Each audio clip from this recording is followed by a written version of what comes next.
প্রেমানন্দ সন্ন্যে বৈয়ে চ পার্ষদাঃ রামকৃষ্ণ গতপ্রাণ সর্বাংস্তান প্রণমাম্যহম। পূজনীয় স্বামী বিরজানন্দজি মহারাজের রচনা পরমার্থ প্রসঙ্গ গ্রন্থ থেকে পাঠ, পৃষ্ঠা সংখ্যা 81, 319। যাদের অন্তরে আত্ম উপলব্ধির জন্যে অভাববোধ হয়নি, যাদের মুক্তি লাভের পিপাসা জাগেনি, তাদের হাজার উপদেশ দাও, সব বৃথা। তারা এ কান দিয়ে শোনে, ও কান দিয়ে বার করে দেয়। আমাদের দেশে মূর্খ চাষাভূষরাও দার্শনিক। তারা পাশ্চাত্যের অনেক বিদ্বানের চেয়ে ধর্মতত্ত্ব বেশি বোঝে। ব্রহ্ম সত্য, জগৎ মিথ্যা, এ কথা তো ছেলেবেলা থেকেই শুনে আসছি। জমি তৈরি না হলে ও সময় মতো ভালো বীজ না পড়লে কি আশানুরূপ ফসল উৎপন্ন হয়?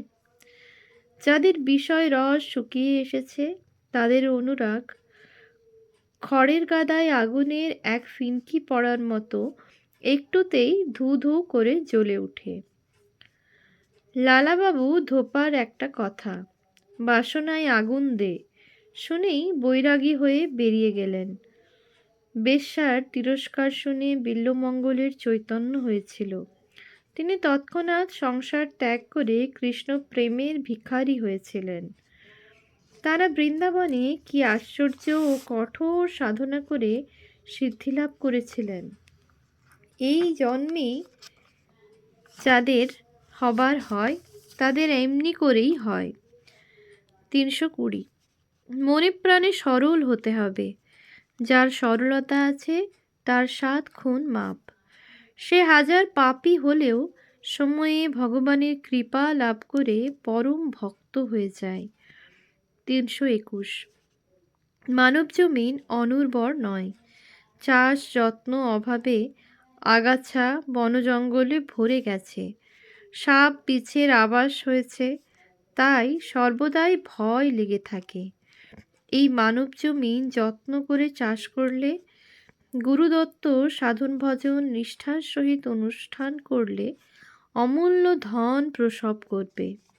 সুখ শান্তি আনন্দের খনি হবে। সাধক রামপ্রসাদ গিয়েছেন, মন রে কৃষিকাজ জানো না, এমন মানব জমিন রইল পতিত, আবাদ করলে ফলতো সোনা। 322। জগতে জড় বলে কোনো বস্তুই নেই। যাকে আমরা জড় বলি, তার চেতনা তমসাবৃত মাত্র। সেই তম আবরণ সরিয়ে নিলে দেখবে মায়ার অন্ধকার দূর হবে, চৈতন্য শক্তির প্রকাশ হবে, জগৎ চৈতন্যময় জ্ঞান হবে, আনন্দ উৎস উথলে উঠবে। 323। জগতে কোনো কাজ, কোনো চিন্তা, কোনো শক্তি বৃথা নষ্ট হয় না। কোনো না কোনো সময়ে অচিন্তিতভাবে উহা তোমার বা অপরের এই বা পরজীবনে সদসৎ ভাব অনুযায়ী ফুলবেই, কার্যকর হবেই, সুখ বা দুঃখ ভোগরূপে। সাধু সাবধান, যদি নিজের শ্রেয় অভিলাষী হও তো সৎপথ অনুসরণ ও অসৎপথ বর্জন করবে। 324। মার্কণ্ডেয় পুরাণের অন্তর্গত শ্রী শ্রী চণ্ডী শক্তি উপাসকদের পরম পবিত্র গ্রন্থ। উহা নিত্য বা বিশেষ বিশেষ তিথিতে দুরারোগ্য ব্যাধি বা আপদ বিপদ হতে মুক্তি কামনায়, শান্তি সস্তয়ানে অথবা দেবী পূজার অঙ্গরূপে যথাবিধি সংযম করে আবৃত্তি করা হয়। স্বামীজি বলতেন, পরমেশ্বরের স্বরূপ দেবীভাবে চণ্ডীতে যে রূপ কল্পনা করা হয়েছে, সেরূপ পূর্ণ ও সর্বব্যাপকভাবে তার চিন্তা ও উপাসনা আর কোনো ধর্মগ্রন্থে দেখা যায় না। তাছাড়াও চণ্ডী হতে আমাদের শিক্ষণীয় ও পালনীয় বহু বিষয় আছে। তন্মধ্যে একটি যেমন সকল স্ত্রীলোককে জগন্মাতার অংশজ্ঞানে মাতৃভাবে দর্শন ও পূজা করা যায়, যা শ্রী রামকৃষ্ণের জীবনে আমরা অপূর্বভাবে দেখতে পাই। ৩২৫ চণ্ডীতে আছে দেবাসুর যুদ্ধে দেবগণের সমবেত তেজ হতে চণ্ডিকা উদ্ভূত হন এবং এই মূর্তিমতী সংহতি শক্তির নিকট বিরাট দানব শক্তির পরাজয় ঘটে। দেবী পূজা প্রকৃতপক্ষে মাতৃভাবে সংহতি শক্তির আরাধনা। আমরা যদি দেশের ও দশের কল্যাণ সাধনে পরস্পরের মধ্যে ভেদ ও স্বার্থ ভুলে গিয়ে এককাট্টা হয়ে একজনকে নায়ক করে এক মতে কাজ করি, তাহলে কোনো বিরুদ্ধ শক্তি যত বড় প্রতাপশালী হোক না কেন আমাদের সামনে দাঁড়াতে পারবে না বা আমাদের পরাভূত করতে পারবে না। আমরা সর্বত্র জয়লাভ করব। ৩২৬ আমরা হিন্দুরা সংঘবদ্ধ নই, সেই জন্য আমরা এত দুর্বল, এত অসহায় হয়ে পড়েছি। তাই আমাদের ওপর নানা অত্যাচার হয় এবং আমাদের নীরবে সহ্য করতে হয় ও অহিংসার দোহাই দিয়ে মনকে প্রবোধ দিই, বস্তুত প্রবঞ্চনা করি।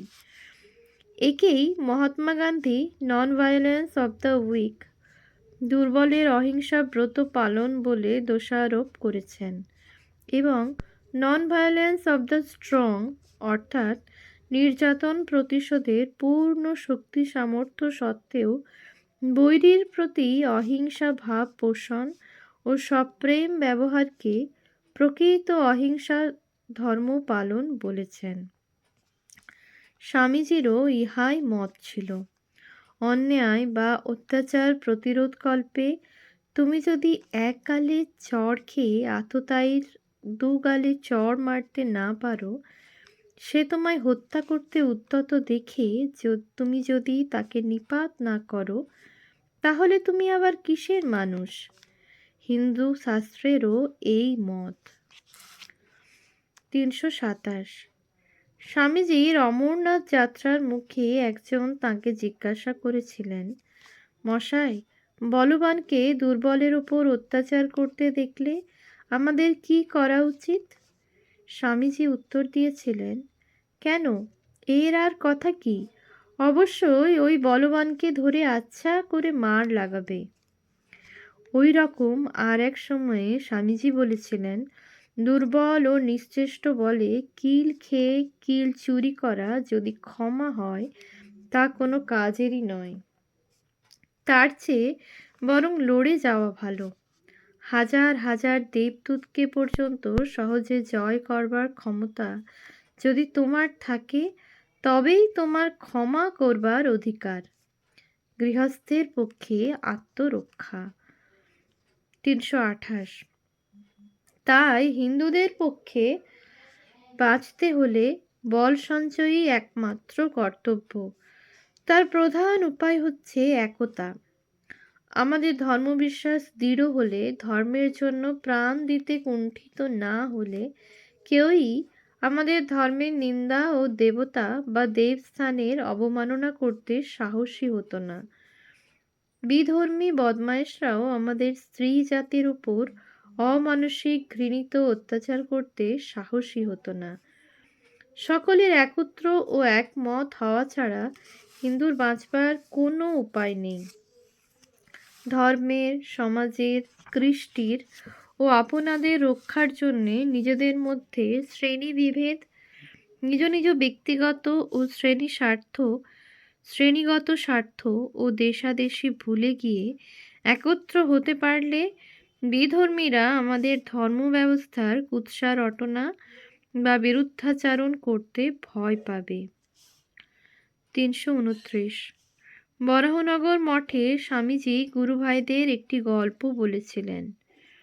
এক জমিদারের বাগানে দুটি মালি ছিল। একজন প্রায় সব সময় করজোড়ে তাঁর সম্মুখে থাকত ও ভক্তি গদগদ ভাবে বলতো, আহা, প্রভুর কিবা চোখ, কিবা নাক, কিবা রূপ ইত্যাদি। অপর মালিটি সমস্ত দিন বাগানে খেটে নানা রকম শাকসবজি ফল ফুল উৎপন্ন করত ও সেই সব রোজ মালিকের সামনে রেখে প্রণাম করে চলে যেত। মালিক কার উপর বেশি সন্তুষ্ট? ভগবানও তেমনি। যে নিজের কর্তব্যকর্ম অবহেলা করে কেবল স্তব স্তুতির দ্বারা তাকে সন্তুষ্ট করতে চায়, তার চেয়ে যে তাঁর সেবা জ্ঞানে নিজের কর্তব্য কাজ দেহ মন লাগিয়ে সম্পন্ন করে, তার উপরই বেশি সন্তুষ্ট হন। স্বামীজি গুরু ভাইদের সম্বোধন করে বলেছিলেন, দেখিস তোরা যেন কিবা চোখ কিবা নাকের দলে বা ঘণ্টা নাড়ার দলে পড়িসনি। ৩৩০ ধর্মলাভ মানে আত্মানুভূতি। যার তা হয়েছে সেই যথার্থ ধার্মিক। সত্যি কথা বলতে গেলে আমরা সকলেই নাস্তিক। আমরা যদি ভগবানকে অন্তরে ও বাহিরে দর্শন করতে পারি, সর্বব্যাপী অমনিপ্রেজেন্ট বলে ধারণা করি, তাহলে তাঁর সাক্ষাতে কি কুকাজ করতে পারি? আমরা যদি বিশ্বাস করি যে আমরা যা অন্তরে চিন্তা করছি তিনি সব জানতে পারছেন, কারণ তিনি সর্বজ্ঞ, অমনিসিয়েন্ট, তাহলে কি আমরা লজ্জায় অসৎ চিন্তা হতে বিমুখ হতুম না? আমরা যদি জানি যে আমাদের পাপ কাজের ফলে তিনি শাস্তির স্বরূপ আমাদের নরক যন্ত্রণা বিধান করতে সমর্থ, কেননা তিনি সর্বশক্তিমান, অমনিপোটেন্ট, তাহলে কি আমরা তাঁর ভয়ে পাপ হতে বিরত হতুম না? আমরা লোকলজ্জা অপবাদ বা শাস্তির ভয়ে বাহ্যত সৎ হতে চেষ্টা করি, আসলে নয়।